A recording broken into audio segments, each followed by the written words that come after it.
Hello friends, welcome है आप सभी का हमारे चैनल पे। आज हम आपको नरक चतुर्दशी की कथा सुनाने जा रहे हैं और ये क्यों मनाई जाती है वो भी बताएंगे। तो फ्रेंड्स, नरक चतुर्दशी कार्तिक मास की चतुर्दशी को कहते हैं।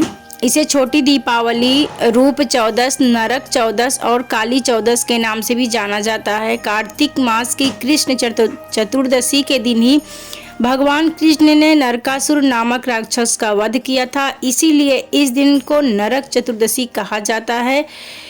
उनकी जीत का उत्सव भी दीप जलाकर मनाया जाता है, इसलिए इसे छोटी दीपावली भी कहते हैं। आइए आपको बताते हैं कि नरक चतुर्दशी की कथा कैसे भगवान कृष्ण ने किया था नरकासुर राक्षस का अंत।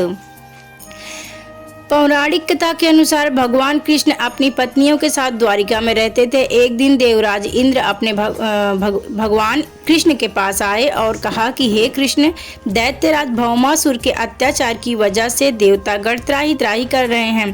भौमासुर को ही नरकासुर कहा जाता है।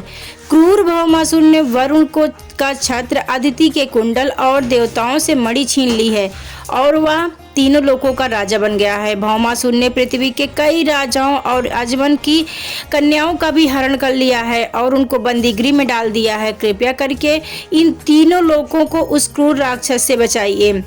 देवराज इंद्र की बात सुनकर भगवान कृष्ण अपनी पत्नी सत्यभामा के साथ गरुड़ पर सवार होकर प्रागत्योसपुर पहुंचे, जहां पर क्रूर भौमासुर रहता था। भगवान कृष्ण ने अपनी पत्नी की मदद से मुर नामक दैत्य के साथ उसके 6 पुत्रों का वध कर दिया। मुर दैत्य का वध हो जाने का समाचार सुनकर भौमासुर अपनी सेना के साथ युद्ध के लिए निकला। भौमासुर को साफ था कि वह स्त्री के हाथों मारा जाएगा, इसलिए भगवान कृष्ण ने पत्नी सत्यभामा को सारथी बनाया और युद्ध के अंत में सत्यभामा की मदद से भौमासुर का अंत कर दिया। इसके बाद भौमासुर के पुत्र भागदत्त को अभय का वरदान प्राग्योत्थित का राजा बनाकर भगवान कृष्ण ले आए। उस दिन कार्तिक मास के कृष्ण पक्षी की चतुर्दशी तिथि थी, इसलिए इस तिथि को नरक चतुर्दशी के नाम से जाना जाता है। भगवान कृष्ण ने न सिर्फ नरकासुर का वध किया बल्कि उसकी कैद से लगभग 16,000 महिलाओं को मुक्त भी कराया था। इसी खुशी के कारण उस दिन दीपक जलाए गए और चारों तरफ दीपदान भी किया गया।